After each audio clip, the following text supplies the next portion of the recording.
It isn't only just the failings of those two local MPs. Boris Johnson himself clearly has something to answer for as far as many of these voters are concerned. That's what we're being told. He is out of the country now for the next 8 days. And you mentioned Margaret Thatcher. She was out of the country when she finally had to go. He's not here to defend himself, but do you think he cares one way or the other? Does he not mind? Is he not bothered when he says, I'm going to stay here? It's because egotistically he believes, yes, I jolly well am going to stay here. Well, I was amused at the thought that Boris was actually going off to other countries where he was being made very welcome, going to Kyiv, places like that. Margaret did that a little bit as the Berlin Wall came down, and her reaction to everything was, well, they love me here. Actually, you know, the fight and the issues that you're going to be fighting the general election on are very seldom foreign affairs. You really have to be looking after people at home.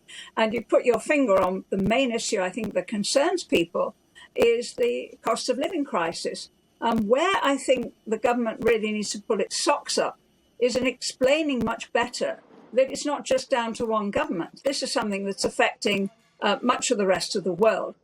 Inflation and the rise of prices and the bills that are facing everybody, particularly fuel, are happening in many other parts of the world, and other countries are facing exactly the same issues. Our government has announced that it's taking action. I think it's not actually hit people's pockets yet. The time of the by-elections has come between the announcement and the money actually going into people's bank accounts. They will see a difference from July onwards. But nonetheless, I think those are the issues that matter. The real voters, you know, in the by-elections, particularly in Wakefield, were the ones who stayed at home. As you mentioned, the turnout in Wakefield was a pathetic 39%.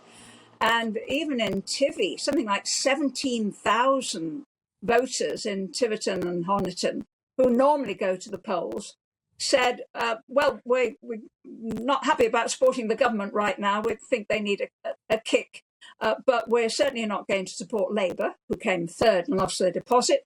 And we're not going to support the Lib Dems either, because we think they're a bunch of idiots. So basically, there is no good news in that for either Labour or the Lib Dems, particularly Lib Dems.